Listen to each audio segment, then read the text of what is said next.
नमस्कार. मी मयूर गुर्जर. मार्केटच्या सेशनमध्ये मी तुमचं स्वागत करतो.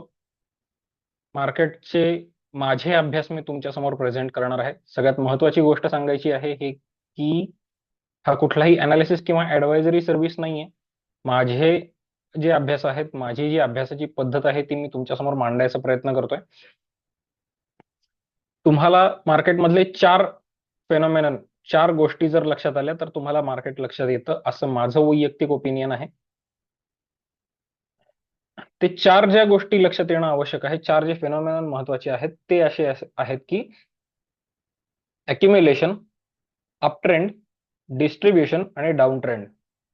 मार्केट कायम ह्याच चार गोष्टींच्या सायकल मधनं चालत असतं. अक्युम्युलेशन म्हणजे साठेबाजी, अप ट्रेंड म्हणजे मार्केट वर जातं, डिस्ट्रीब्युशन तिथं जो साठा आपण अक्युम्युलेशन फेज मध्ये केलेला होता, साठेबाजीमध्ये जो आपण साठा केलेला होता तो डिस्ट्रीब्युशन फेज मध्ये साठा काढून टाकला जातो आणि त्याच्यानंतर किमती कोसळतात. या चार गोष्टी जर तुम्हाला लक्षात आल्या तर तुम्हाला मार्केट कळलं असं माझं वैयक्तिक मत आहे. ते आता मी तुम्हाला दाखवणार आहे कसं ते. आता तुम्ही विचार करा, समोर तुम्हाला मी आता काही शेअर दाखवणार आहे. पहिला आहे नॅशनल अॅल्युमिनियम. आताच्या क्षणी नॅशनल अॅल्युमिनियमची सिच्युएशन अशी आहे की तो अक्युम्युलेशन फेज मध्ये कुठल्याही क्षणी एंट्री करू शकतो. त्याचा डाऊन ट्रेंड झाला. हे मी जे काही बोलतोय ते इंट्राडे साठी बोलतोय. हे कुठेही लॉंग टर्मचे की असे अभ्यास नाहीत, हे इंट्राडेचा अभ्यास आहे. सगळ्यात परत महत्वाची गोष्ट क्लिअर करतो की याचा वापर करून तुम्ही लगेच गुंतवणूक करायची असा याचा अर्थ नाहीये. माझा अभ्यासाचा जो काही व्हिडिओ आहे तो बघून तुम्ही तुमचे अनालिसिस त्याच्यावर लावायचे आणि त्याच्यानंतर तुम्ही गुंतवणूक करायची की नाही हे ठरवायचं. आताच्या क्षणी नॅशनल अॅल्युमिनियम मध्ये जी काही पडझड व्हायची होती ती झाली. तो अक्युम्युलेशन फेज मध्ये जाण्याचे चान्सेस जास्ती आहेत. फक्त ती अक्युम्युलेशन फेज जरा व्हायलंट असणार आहे, जरा फ्लक्च्युएशन जास्ती दाखवणार आहे. दुसरी कंपनी बघूया, बजाज ऑटो. बजाज ऑटो आत्ताच्या क्षणी फक्त आणि फक्त फ्लक्च्युएशन दाखवणार आहे. ती बाकी दुसरं काहीही दाखवू शकत नाहीये, कारण त्याचा अप ट्रेंडही झालेला नाही आणि त्याचा डाऊन ट्रेंडही झालेला नाहीये. जे काही झालेलं आहे फक्त फ्लक्च्युएशन इथून पुढे होण्याचे चान्सेस जास्ती आहेत. जेव्हा मार्केटमध्ये अक्युम्युलेशन करणारे सुद्धा तेवढ्याच ताकदीने पैसा गुंतवत असतात आणि डिस्ट्रीब्युशन करणारे सुद्धा तेवढ्याच ताकदीने शेअर विकत असतात, त्यावेळेस बऱ्याच वेळेला अशा व्हायलंट ऍक्शन आपल्याला बघायला मिळत असतात. त्यामुळे बजाज ऑटो तरी आताच्या क्षणी आपण फ्लक्च्युएशन म्हणून बाजूला सरकवणार आहोत. त्याच्या पुढे आहे पेट्रोनेट एलएनजी. पेट्रोनेट एलएनजी मध्ये अक्युम्युलेशन फेजला सुरुवात होणार आहे. अक्युम्युलेशन फेज झाल्यानंतर आज दिवसभरात किंवा उद्याच्या फर्स्ट हाफ मध्ये आपल्याला अप ट्रेंड बघायला मिळू शकतो. आत्ताच्या क्षणी त्याचा डाऊन ट्रेंड संपलेला आहे आणि अक्युम्युलेशन फेजला सुरुवात होतीये.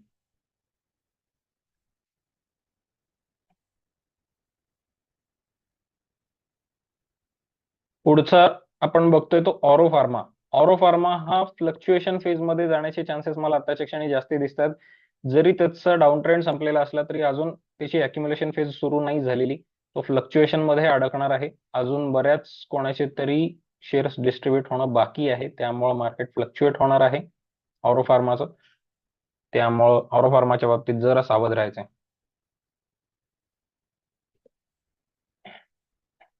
पुढचं आहे हिंदाल्को. हिंदाल्को इंडस्ट्रीजची हिंदाल्को इंडस्ट्रीजचा डाऊन ट्रेंड संपलेला आहे, पण त्याच्याही बाबतीत गोष्ट ही आहे आत्ताच्या क्षणी की तो फ्लक्च्युएशन मध्ये अडकू शकतो. म्हणजे थोडासा व्हायलंट ऍक्शन त्याच्यामध्ये दिसेल पुढचे काही तास आपल्याला, पण त्याच्यानंतर तो अक्युम्युलेशन फेज संपली की अप ट्रेंड मध्ये जाण्याचे चान्सेस मला जास्ती दिसतात.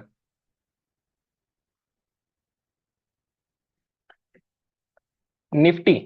निफ्टी आता व्हायलंट ऍक्शन मध्ये अडकणार आहे. निफ्टी अजून खरं तर डाऊन ट्रेंड मध्ये आहे, म्हणजे त्याचा जर डेली ट्रेंड आपण बघितला तर तो डाऊन ट्रेंड मध्ये आहे.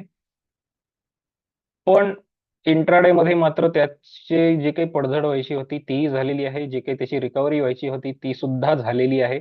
आत्ताच्या क्षणी निफ्टी फक्त आणि फक्त फ्लक्च्युएशन दाखवणार आहे, बाकी काही नाही. सुरुवातीला शक्यता मात्र अशी आहे की तो एक थोडासा डाऊन साईड टर्न दाखवेल आणि त्याच्यानंतर तो फ्लक्च्युएशनला सुरुवात करेल असा माझा वरकरणी अंदाज आहे.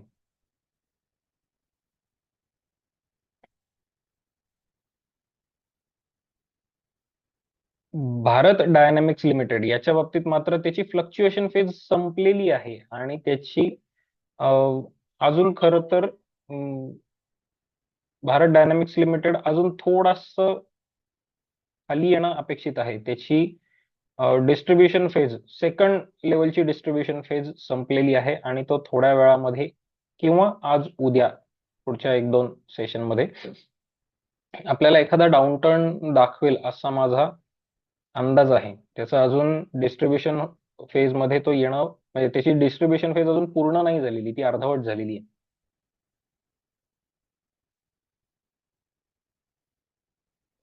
नोकरी.कॉमच्या पण बाबतीत हेच आहे की त्याच्या अजून अक्युम्युलेशन फेज डिस्ट्रीब्युशन फेज दोन्ही ऍक्टिव्ह आहेत. बायर्स आणि सेलर्स दोन्ही हेवी ऍक्टिव्हिटी दाखवत आहेत. त्यामुळे आत्ताच्या क्षणी तो फक्त फ्लक्च्युएट करणार आहे. सन फार्मा सन फार्माची पण कथा तीच आहे. सन फार्मा बायर्स आणि सेलर्स दोन्ही हायपर ऍक्टिव्ह आहेत. त्यामुळे तो सुद्धा फ्लक्च्युएशन मध्ये अडकण्याचे चान्सेस जरा जास्ती आहेत. पण तरी सुद्धा मला आत्ता वर करणे असं वाटतं की त्याची थोडस का होईना आपल्याला एक पॉझिटिव्ह त्याचं काय म्हणू शकतो, एक एका दिवसासाठीची इंट्राडे रॅली पॉझिटिव्ह दिसायला काही हरकत नाहीये. हा माझा वर करणे बघितल्यानंतर मार्केटचा अंदाज आहे.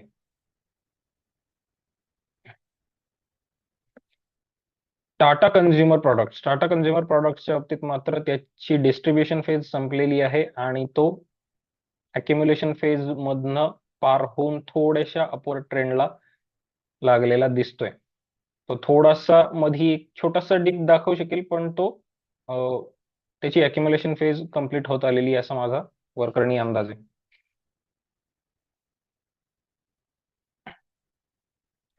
मॅनकाइंड फार्माची डिस्ट्रीब्युशन फेज संपलेली आहे.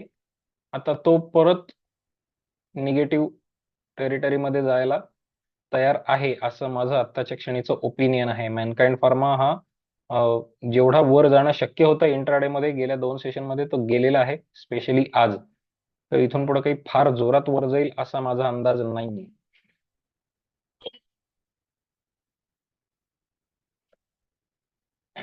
मारुती मात्र त्याच्या व्हायलंट ऍक्शन मधनं बाहेर पडतोय. त्याची अक्युम्युलेशन फेज आता सुरू होतीये. थोडासा व्हायलंट ऍक्शन मध्ये असेल, पण अक्युम्युलेशन फेज आता सुरू होतीये. आजच्या दिवसाच्या शेवटी किंवा उद्याच्या सेशन मध्ये हा कदाचित आपल्याला काही मुवमेंट दाखवेल. अक्युम्युलेशन फेज नंतर कायम अपट्रेंड येतो. त्यामुळं हा अक्युम्युलेशन फेज मध्ये आता एंटर होतोय. थोडस सावधपणे ट्रेड करायचं आहे, कारण मार्केट ऑलरेडी ओव्हर व्हॅल्यूड आहेत सगळी. पण तरी सुद्धा इंट्राडे मध्ये म्हणायला गेलं तर मला आत्ताच्या क्षणी असं वाटतं की त्याची अक्युम्युलेशन फेज आता सुरू होतीये. त्याचा डाऊन ट्रेंड संपलेला आहे इंट्राडे साठीचा. पुढचं आहे टोरेंट पॉवरचं सुद्धा त्याचं डाऊन ट्रेंड संपलेलं आहे. अक्युम्युलेशन फेज मध्ये तो आता एंट्री घेतोय. थोडा वेळ तो असा साईडवे घुटमळेल, व्हायलंट ऍक्शन दाखवणार नाही येतो. तो खूप मॉडरेट ऍक्शन दाखवेल, खूप स्लो ऍक्शन दाखवणार आहे पुढचे काही तास. आणि त्याच्यानंतर म्हणजे त्या कालावधीमध्ये अक्युम्युलेशन झालं की मग आपल्याला त्याच्यामध्ये काहीतरी मुवमेंट बघायला मिळू शकते, असं माझा आत्ताच्या क्षणीचा अंदाज सांगतो. युनिलिव्हर युनिलिव्हरचा डाऊन ट्रेंड संपलेला आहे.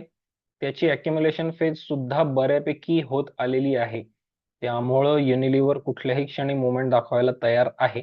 त्याची अक्युम्युलेशन फेज बऱ्यापैकी कंप्लीट झालेली आहे. त्यामुळे युनिलिव्हर कडे लक्ष ठेवा. पुढचं आहे सायंट हा खरं तर त्याची अजून डिस्ट्रीब्युशन फेज कंप्लीट नाही झालेली. हा फक्त व्हायलंट ऍक्शन दाखवणार आहे. आत्ताच्या क्षणी तो दुसरं काही करू शकत नाहीये. तरी सुद्धा मला ऍक्च्युली असं वाटतं त्याची व्हायलंट ऍक्शन थोडीशी का होईना झालेली आहे. त्याचं थोडीशी अपवर्ड मुवमेंट सुद्धा त्याची झाली आहे. त्याला अपवर्ड मुवमेंट नाही म्हणता येणार, पण आता वर जाण्याची तयारी मात्र त्याची तेवढी दिसत नाहीये. हा अजूनही डिस्ट्रीब्युशन फेज मध्ये आहे आणि हा थोडासा हिट झालेला तुम्हाला पुढच्या काही तासांमध्ये किंवा पुढच्या 1-2 सेशन मध्ये बघायला मिळेल मार्केटच्या. त्यामुळं सायंटला मात्र तो डिस्ट्रीब्युशन फेज आणि नंतर डाऊन ट्रेंड ह्याच्यामध्येच गेलेला तुम्हाला दिसेल. त्याची अजून अक्युम्युलेशन फेज सुद्धा यायची आहे आणि अपवर्ड ट्रेंड यायला तर अजून बऱ्यापैकी कालावधी आहे. हे होते आत्ताच्या क्षणीचे माझे अनालिसिस. आत्ता 9 डिसेंबर बरोबर 12:50 झालेले आहेत. या वेळेस मी माझा अभ्यास तुमच्या समोर मांडतोय. मला खात्री आहे माझा अभ्यास तुम्हाला आवडलेला असेल. तुम्हाला अभ्यास जर माझा आवडलेला असेल तर खाली कमेंट बॉक्समध्ये मेन्शन करायला विसरू नका. आणि तुमच्या काही विशेष स्क्रिप्टवर जर तुम्हाला माझा अभ्यास करून पाहिजे असेल किंवा ते कुठल्या फेजमध्ये आहेत याच्याविषयी जर जाणून घ्यायचं असेल तर ते सुद्धा खाली कमेंट बॉक्समध्ये मेन्शन करायला विसरू नका. मला खात्री आहे व्यवस्थित अभ्यास तुम्ही जर केलात तर तुम्ही मार्केटमध्ये व्यवस्थित पैसा कमवू शकता. तुम्हाला पैसा कमवताना कुठलीही अडचण येणार नाही. मार्केटमध्ये पैसा गुंतवताना मार्केटची रिस्क असती. त्या रिस्कचं कॅल्क्युलेशन जर तुम्ही केलं तर तुम्हाला खूप चांगल्या पद्धतीने मार्केटचे अंदाज येऊ शकतात. मार्केटमध्ये पैसे गुंतवताना सावधपणे गुंतवा आणि स्वतःच्या कष्टाचे पैसे उगच कुठल्या तरी टिप्स साठी वाया घालवू नका. स्वतःचा अभ्यास स्वतः करा, कारण तुमचा पैसा ही तुमची जबाबदारी आहे. यशस्वी व्हा.